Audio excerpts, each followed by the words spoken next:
Hello दोस्तों, स्वागत है आपका अपने YouTube channel only study centre 2.0 में। तो इस वीडियो में हम लोग क्लास 12th का इकोनॉमिक्स का वीकली टेस्ट का आंसर की देखने वाले हैं, जिसका एग्जाम आप लोग का आज हुआ है, यानी कि 11 अक्टूबर को।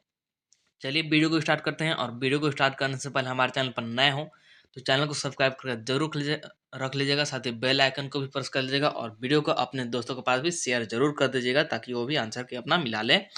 और पीडीएफ के लिए आप लोग टेलीग्राम ग्रुप ज्वाइन कर लीजिएगा। टेलीग्राम ग्रुप का लिंक डिस्क्रिप्शन में दिया गया है, वहाँ पर सारा पीडीएफ सेंड कर दिया जाता है, वहाँ से आप लोग इजीली डाउनलोड कर सकते हैं।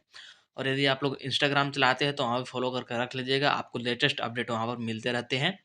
चलिए फाइनली वीडियो को स्टार्ट करते हैं। तो मैं एक बार फिर से बता देता हूँ, ये क्लास 12th इकोनॉमिक्स का है। इसका हम लोग यहाँ पर ऑब्जेक्टिव और सब्जेक्टिव, ऑब्जेक्टिव प्लस में सब्जेक्टिव दोनों का आंसर के हम लोग यहाँ पर देखने वाले हैं फुल डिटेल में। चलिए वीडियो को स्टार्ट करते हैं। तो देख लीजिए, सेक्शन ए में है ऑब्जेक्टिव, जिसमें कि पहला क्वेश्चन क्या है कि माइक्रो इकोनॉमिक्स स्टडीज क्या है कि समष्टि अर्थशास्त्र किसका अध्ययन करता है। तो पूर्ण रोजगार, सकल घरेलू उत्पाद, जिसको जिसको कि हम लोग जीएनपी बोलते हैं, और सॉरी सकल घरेलू उत्पाद नहीं, सकल राष्ट्रीय उत्पाद जीएनपी, सकल घरेलू उत्पाद को जीडीपी बोलते हैं, जिसका कि यहाँ पर कोई जिक्र नहीं है।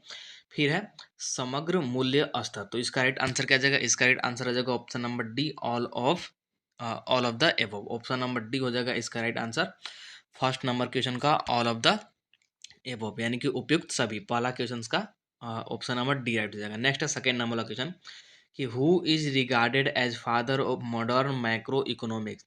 आधुनिक समष्टि अर्थशास्त्र का जनक किसे माना जाता है। तो ये माना जाता है जे एम किन्स को, यानी कि ऑप्शन नंबर सी राइट हो जाएगा सेकेंड नंबर क्वेश्चन का, ऑप्शन नंबर सी, जे एम किन्स को आधुनिक समष्टि अर्थशास्त्र का जनक माना जाता है। तो ऑप्शन नंबर सी राइट हो जाएगा सेकेंड नंबर क्वेश्चन का। इसके बाद आगे बढ़ते हैं।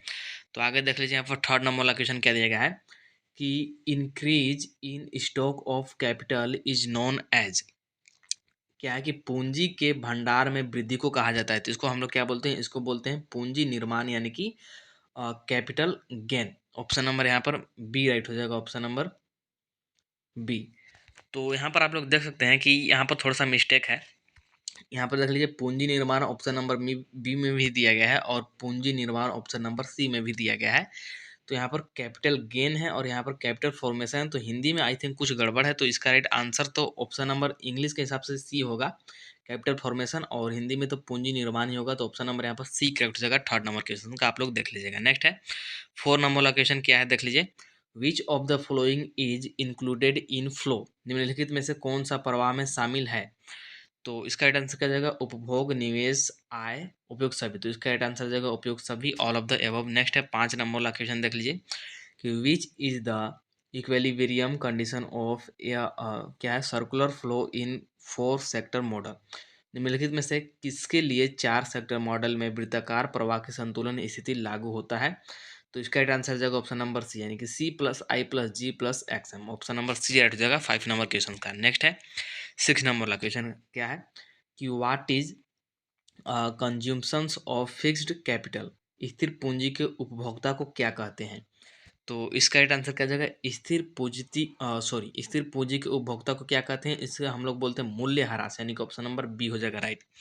नेक्स्ट है सात नंबर वाला क्या है कि राष्ट्रीय आय मापने में कौन सी विधि अपनाई जाती है। तो राष्ट्रीय आय मापने में आय विधि अपनाई जाती है, इसलिए ऑप्शन नंबर सी राइट हो जाएगा सात नंबर क्वेश्चन का। नेक्स्ट है आठ नंबर वाला क्वेश्चन क्या है कि निम्नलिखित में से कौन सा प्राथमिक क्षेत्रक में शामिल है। तो प्राथमिक क्षेत्रक में भूमि, वन, खनन, ये सभी आ जाएगा, यानी कि ऑप्शन नंबर डी। ये तो आप लोग 10th क्लास से ही पढ़ते आ रहे हैं, इजी क्वेश्चन था, तो ऑप्शन नंबर डी हो जाएगा राइट। नेक्स्ट है नौ नंबर बोला कि निम्नलिखित में से कौन सा राष्ट्रीय आय में शामिल है। राष्ट्रीय आय में शामिल है पूछ रहा है। तो यहाँ पर ये जो है स्थानांतरण आय ये शामिल नहीं है, शेयर और ब्रांड की बिक्री ये भी शामिल नहीं है, काले कारोबारों से प्राप्त धन ये भी शामिल नहीं है, इसलिए इसका राइट आंसर आ जाएगा नॉन ऑफ द एबव, यानी कि ऑप्शन नंबर डी। नेक्स्ट है यहाँ पर 10 नंबर वाला क्वेश्चन क्या है कि एनडीपीएफसी बराबर क्या होगा। तो ये होगा आप लोग का जीएनपी एमपी पर, यानी कि जीएनपी एमपी पर minus indirect tax plus subsidy. तो ये हो जाएगा आप लोग का यहाँ पर ऑप्शन नंबर बी हो जाएगा राइट 10 नंबर क्वेश्चन का। इसके बाद आगे बढ़ते हैं, तो आगे देख लीजिए यहाँ पर सेक्शन बी आप लोग का स्टार्ट होता है, जिसमें कि 2 नंबर वाले क्वेश्चन हैं, जिसमें कि 11 नंबर क्वेश्चन है। सबसे पहले क्वेश्चन देख लीजिए, मैं आंसर आप लोग का साथ में बता दूंगा। सबसे पहले आप लोग क्वेश्चन देख लीजिए, राष्ट्रीय आय किसे कहते हैं। फिर 12 नंबर वाला कि मिश्रित आय किसे कहते हैं। तो चलिए पहले 11 और 12 का हम लोग आंसर देख लेते हैं। तो देख लीजिए यहाँ पर 11 नंबर वाला क्वेश्चन था कि राष्ट्रीय आय किसे कहते हैं। तो राष्ट्रीय आय का अर्थ है एक देश के सभी निवासियों द्वारा एक वर्ष की अवधि में अर्जित कुल साधन आय का जोड़, इसे हम लोग बोलते हैं राष्ट्रीय आय। इसको इस प्रकार से हम लोग डिनोट कर सकते हैं, जहाँ पर एन क्या है, ये हमारा राष्ट्रीय आय, और ये जो है ये हमारा सिग्मा, जिसे कि हम लोग समीशन बोलते हैं। और एफ वाई क्या है, एफ वाई है हमारे यहाँ पर इसको हम लोग बोलते हैं एफ वाई को कारक ये बोलते हैं, इस प्रकार से भी बोल सकते हैं। तो यहाँ पर ये अलग अलग डिनोशन है, तो मतलब ऐसे दिखा सकते हैं। तो 11 नंबर की ये हो गया राइट आंसर। फिर है 12 नंबर बोला मिश्रित आय पूछा था। तो मिश्रित आय का अर्थ है श्रम, भूमि और पूंजी का उपयोग करने वाले स्वरोजगार व्यक्ति की आय, उनके स्वयं के उद्यमिता, यह आयतन, वेतन, किराया, अ, आय और लाभ का मिश्रण है। तो ये हो गया आप लोग का 12 नंबर का क्वेश्चन। नेक्स्ट देखते हैं 13 नंबर का क्वेश्चन क्या था। तो यहाँ पर आप लोग का सेक्शन सी और सेक्शन डी है। तो सेक्शन सी में देख लीजिए क्वेश्चन कि व्यष्टि अर्थशास्त्र और समष्टि अर्थशास्त्र में क्या अंतर है। 3 नंबर वाला क्वेश्चन है। तो ये हो गया 13 नंबर वाला क्वेश्चन। फिर है 14 नंबर वाला कि उपभोग वस्तु और पूंजीगत वस्तु के बीच अंतर स्पष्ट करें। 14 नंबर का क्वेश्चन है। फिर है 15 नंबर वाला क्वेश्चन कि निम्न कारक लागत पर सकल घरेलू उत्पाद की गणना करें। यहाँ पर कारक लागत दिया गया है, देख लीजिए यहाँ पे देख सकते हैं। मध्यवर्ती उपभोग का मूल्य दिया हुआ है 250, अप्रत्यक्ष कर दिया है 40, निश्चित करों का उपभोग दिया है 50, उत्पादन का मूल्य दिया है 700। तो अभी हम लोग निकालेंगे इससे। फिर 16 नंबर लोकेशन की दो क्षेत्रों की अर्थव्यवस्था में आय के चक्रीय प्रवाह को बताइए। इसका भी हम लोग यहाँ पर आंसर देखेंगे। तो चलिए हम लोग इसका आंसर देख लेते हैं। तो 13 नंबर वाला यहाँ पर आंसर देख लीजिए, व्यष्टि अर्थशास्त्र और समष्टि अर्थशास्त्र में अंतर पूछा था। तो यहाँ पर मैंने पॉइंट बना कर लिखा था। और 3 नंबर वाले क्वेश्चन से तो 3 पॉइंट काफ़ी है, आप चाहे तो ज़्यादा भी लिख सकते हैं, लेकिन 3 पॉइंट काफ़ी है। तो व्यष्टि अर्थशास्त्र में पहला पॉइंट क्या है कि व्यष्टि का मुख्य उद्देश्य संसाधनों के सर्वोत्तम बंटवारे से होता है। इधर क्या लिखा है समष्टि में, समष्टि का मुख्य उद्देश्य संसाधनों के पूर्ण रोजगार व विकास से होता है। फिर दूसरा पॉइंट है व्यष्टि अर्थशास्त्र में कि इसमें व्यक्तिगत आर्थिक इकाइयों जैसे कि एक फर्म, एक उपभोक्ता आदि की समस्या का अध्ययन किया जाता है, जबकि समष्टि में इसमें पूरी अर्थव्यवस्था को एक इकाई मानकर इसकी आर्थिक समस्याओं का अध्ययन किया जाता है। ये हो गया।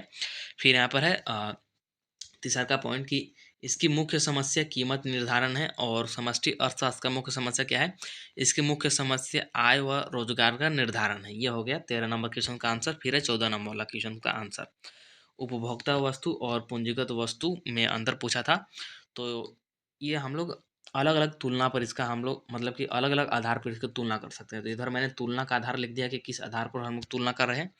इधर उपभोक्ता वस्तु लिख दिया, इधर पूंजीगत वस्तु या फिर माल इधर मैंने लिख दिया है। तो सबसे पहले अर्थ से तुलना करते हैं। अर्थ के आधार पर मतलब तुलना, तो जो वस्तुएं अंतिम उपयोगकर्ता द्वारा उपयोग के लिए उपयोगी की जाती है उसे हम लोग उपभोक्ता वस्तु बोलते हैं। और जिन वस्तुओं का उपयोग उपभोक्ता वस्तु के उत्पादन के लिए किया जाता है उसे हम लोग पूंजीगत वस्तु बोलते हैं। तो यह हो गया पहला अंतर। फिर उद्देश्य के आधार पर कि व्यक्तिगत उपभोग के लिए खरीदा गया है, और इसका उद्देश्य क्या होता है कि अन्य उत्पाद बनाने के लिए खरीदा गया है। और फिर मांग के आधार पर अंतर देखें तो उपभोक्ता वस्तु में सीधी मांग होती है, और पूंजीगत वस्तु में व्युत्पन्न मांग होती है। और फिर क्रेता के आधार पर देखें तो उपभोक्ता वस्तु में उपभोक्ता होता है क्रेता, और पूंजीगत वस्तु में निर्माताओं को हम लोग क्रेता बोल सकते हैं। फिर इसके बाद देखते हैं 15 नंबर वाला क्वेश्चन, जो कि ये 5 नंबर वाला क्वेश्चन है, ये 5 नंबर वाला क्वेश्चन है। और इसमें हम लोग को निकालना था सकल घरेलू उत्पाद, और वहाँ पर हमको कुछ आंकड़ा दे रखा था जो कि मैंने आप लोग को दिखाया। तो सकल घरेलू उत्पाद कैसे निकालते हैं, उत्पाद का मूल्य माइनस करेंगे मध्यवर्ती उपभोग का मूल्य प्लस करेंगे अप्रत्यक्ष कर। तो ये करेंगे तो सबसे पहले हमको चलिए सबसे पहले इतना कर लेते हैं। तो उत्पाद का मूल्य यहाँ पर 700 है, माइनस कर देंगे वो मध्यवर्ती उपभोग का मूल्य जो कि 250 दे दिया है क्वेश्चन में, मैंने अभी आप लोग को दिखाया है। फिर अप्रत्यक्ष कर जो कि 40 दिया था, इसको जोड़ देंगे तो ये इतना आ रहा है। और साथ में एक और दिया था जिसमें कि थोड़ा सा कन्फ्यूजन है कि अगर वो सब्सिडी होगा तो यहाँ पर माइनस कर दिया जाएगा। एक अभी आप लोग को दिया था, मैंने आप लोग को दिखाया था। अगर वो सब्सिडी होगा तो माइनस होगा, अदरवाइज़ प्लस होगा। तो थोड़ा-सा इसमें कन्फ्यूजन है, आई थिंक आप लोग समझ रहे होंगे, तो इसे आप लोग देख लीजिएगा। अदरवाइज़ ये इसमें आप लोग ऐड कर दीजिएगा उसको, तो भी आंसर आ जाएगा। फिर 16 नंबर वाला जो कि लास्ट क्वेश्चन है, ये भी 5 नंबर वाला क्वेश्चन है।